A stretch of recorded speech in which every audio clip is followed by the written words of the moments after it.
did you say to him? Well, we'll find out, because Jamie Carragher has called us. Right. Jamie's with us on talkSPORT. How you doing?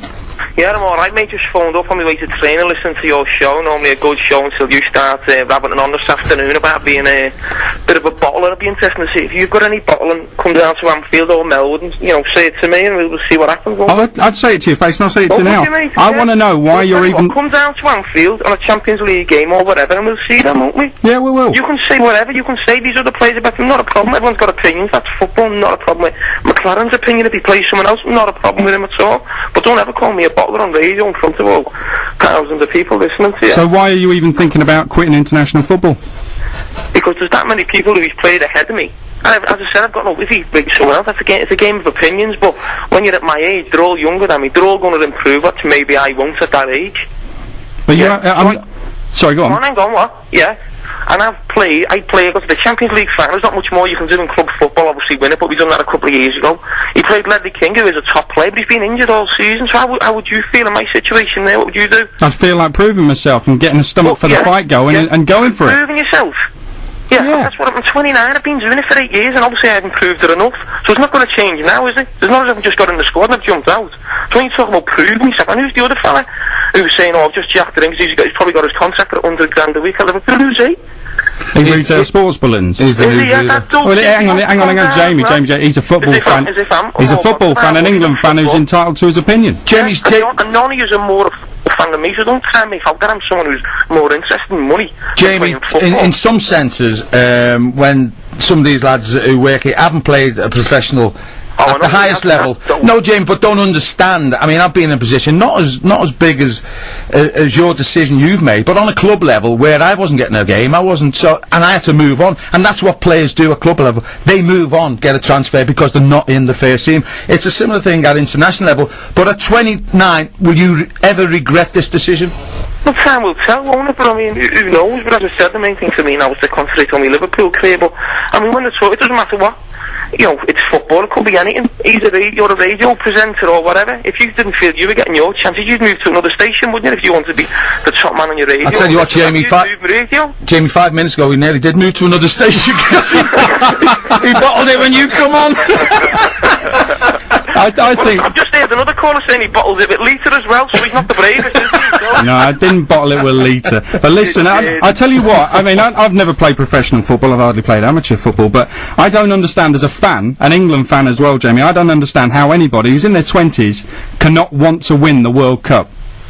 I'd love to. I tried to win it last year, never. Yeah, but I'd have to wait another, so I'll be 32 then, so if I'm not getting a game at 29, there'll be no chance of me getting a game at 32. No, how do you know that? I don't understand how you know that. The manager's picked ahead of me, he's younger than me. And I tried to explain that he's never played you in your right position. No, that doesn't make any sense. I'm not having a go with the manager for that, as I said. But that doesn't make any sense because he's brought back David Beckham when he's picked right-sided midfielders who are younger than David Beckham. So what's to say he won't pick you? Yeah, but David Beckham was the captain. He's been a regular for England. I've never done that in the first place. So move on to your next point because that was wrong. There you go. Sorry, say that again. We'll move on to your next point because that was wrong. Well, Beckham's always been a regular. Oh, well, he hasn't. He was retired from international football by the manager, who then decided to bring him back. The manager said the door was always open. Oh, come on. Because he come back. But he come back, didn't he? So, hang on, and what are you saying now? Because one of your quotes is, if the England boss comes calling, I'll play. So which is it? Are you retiring or not? No, at the moment it's not 100% official because I've still got to speak to the manager before the next game, but at the moment it is looking like that. And as I said, I mean, if there's a major injury crisis where maybe the 4 centre-halves who he obviously thinks ahead of me, are all injured and he's absolutely desperate, of course I would, yeah. But would you understand if an England manager, thought, well, if Jamie hasn't got the stomach to fight for his place, why would he have the stomach for, say, a World Cup quarter-final? I've had the stomach to fight for my place for the last 8 years. What do you want me to do? Keep going, or...? Yeah, simple as that. Alright. Well, there's not more I can say to that, as I said. I mean, well, I'll say something, Jamie. All I can do is play as well as I can for Liverpool. I've never really played centre-half for England. And to be honest, I've never really played that well for England. Because I've played a lot of the time at full-back, but at centre-half, I don't think I've really played as much as I think I maybe deserve. But as I said, that's opinions, that's the manager's choice. And if he has chosen other people ahead of me, I don't think anyone can really complain. If then I think, well, I'd rather concentrate on Liverpool and try and do as well for them. And save myself for Liverpool games, because and I don't know why you're so worried about Adrian, to be honest, mate, because you went through all the players before who were better than me, so I don't know why you're so bothered. No, I was reading it out of text. at that point. Jamie, you look at players that have retired from international football, like Scholes, the likes of Alan Shearer, and their clubs really did benefit from them, and could elongate your career as well, get another 2-3 years out of it. Well, yeah, hopefully that'll be the way I look at it, but also there is a difference in that I'm only basically a squad player. They were a main to the England team, so I'm sure the England team were missing Paul Scholes and Alan Shearer a lot more than they're missing Jamie Carragher. So I don't know why people are so worried about it, to be honest. Well, I'll tell you why we're worried, Jamie, because when I read it, I was massively disappointed, and I thought to myself, Jamie Carragher has played in Champions League finals. You weren't disappointed with Shearer, you said before, why not? Well, because he's had 2.5 years worth of injuries. Well, that's why. I had a knee operation before I had injuries. Yeah. Everybody has their injuries, but I think Alan Shearer probably had it worse than most. But I think you're a terrific player, and I wanted you to be in there fighting for your England place. What? I'm a terrific player. You were slaughtering me before, that's why I rang up. Why? Hang on, saying you're not as good as John Terry or Rio Ferdinand, that's not slaughtering you. Woodgate as well, you said. I think Woodgate is a better player, but hang on a minute, this is a guy who's also had injury problems. He might be out for a year, who knows when, and then you're back in the pecking order. Yeah, but the one thing, and I'm disappointed that you don't want to be in there. And another fella who said before, he mightn't play because the John Terry might be similar. But when John Terry was out, I never played. Woodgate played, so. I would have to say I didn't understand the Ledley King one, why he was picked ahead of you. But having said, I mean, all I'm telling you is my view today, when I heard the story, was I didn't believe it for a start, and secondly, I was disappointed because a good player has decided not to play for England, and as an England fan, I cannot understand that. As England fans, those who have never played would all give anything to play for their country and have the 3 lions on the chest, and here we have a player who's still in his 20s saying, no, I don't want to do that anymore. Yeah, well, as I said, I know you look at England, Dan, I did as a kid growing up, but for me, when I was a kid growing up, it was always, obviously I was an Everton fan as a kid, now I'm a Liverpool player, and the club was always more important for me. And I mean, as I said, I just want to make sure that, as I said, I give as much to Liverpool as possible next few years, and as I said, it's more to do with because I don't play that much for England anyway, so you can't really say the tiredness. I'm more thinking about the going away and away from the club and away from the family. But as I said, I know some people have a different opinion, and as I said, no problem with your opinion at all. It's just the fact that you call me a bottler, I'm just not having that at all. So you wouldn't agree with that at all? No, not at all, no.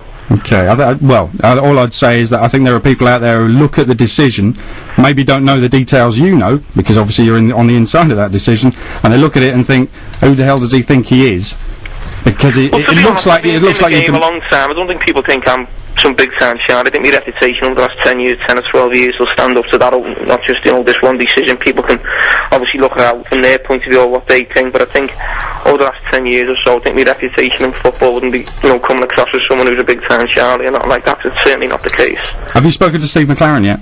Yeah, I spoke to him a couple of times. Yeah. Has he given any reaction to it at all? Yeah, he still wants me to part of the squad, and as I said, I mean, I'll speak to him, before the Germany game, but as I said, I told him my feelings, and I didn't think they would change, but, we decided to speak before the game before Germany. Jamie, listen, appreciate you calling in. Alright, see you at Melwood when I'm over the Champions. Jamie, I'll drag him down, don't worry. Right, thanks for the invite, yeah. Boxing gloves, Quinny. Alright, Jamie, take care, mate. Jamie Carragher.